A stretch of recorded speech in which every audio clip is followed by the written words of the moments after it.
channel, everybody. My name is Rick Bork. If you haven't seen my channel before, please watch a few more videos when you're done watching this one.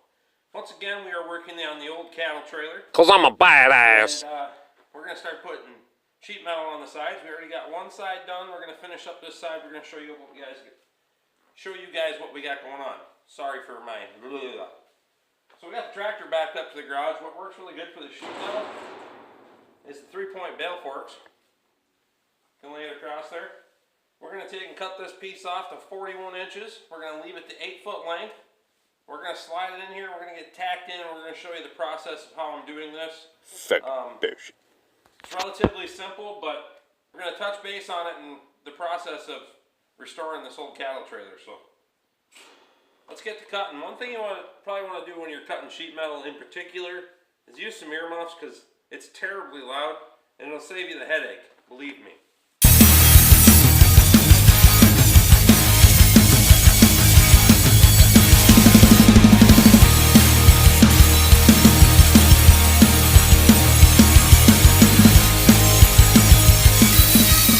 Cutoff wheels that I'm using here are the Hercules discs that you can buy at Harbor Freight Tools, and they're pretty decent. They held up pretty well. I can cut about an 8-foot pass in that sheet metal with one of these, and I don't consider that too bad myself. I'm sure there's some more expensive discs that last longer than that, but these are probably just over 50 cents a piece, somewhere in there. 80 cents a piece.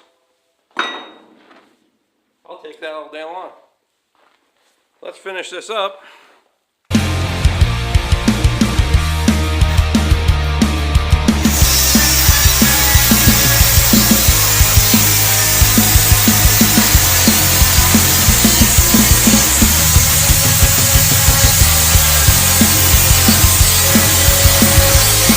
I'm a badass.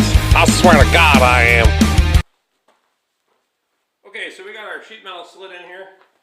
My video camera blipped out while I was doing it, and I'm not going to drop it back out and redo it. I apologize for that, but not a big deal. We slid it up underneath our cut, so it'll go underneath the old sheet metal. You want it to lap, obviously. It's just like a roof. When it rains, you want it to shed water off.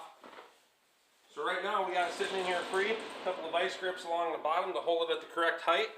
We're going to come and spot weld this seam and that seam. Then we're going to climb inside and we're going to start spot welding along the studs. Now once again, when you're welding this stuff together, you don't have to have the biggest and fanciest welder in the world. I'm just using the cheap Chicago Electric from Harbor Freight. It gets the job done. We're using flux core wire, so we don't have any gas involved. The only downside to that is flux core wire is pretty close to $70 a roll. Regular solid wire is about 30.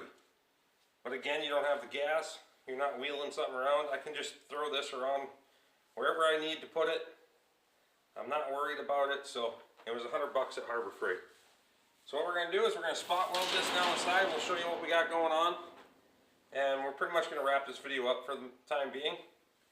We'll come back when we start building the fender.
fancy.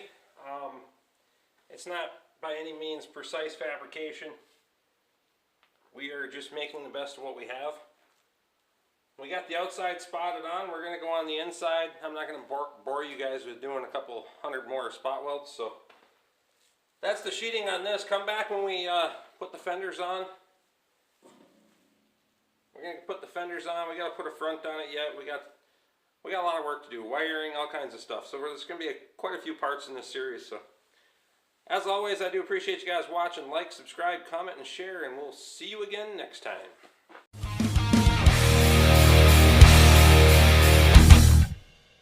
Don't be a dick pic, Rick!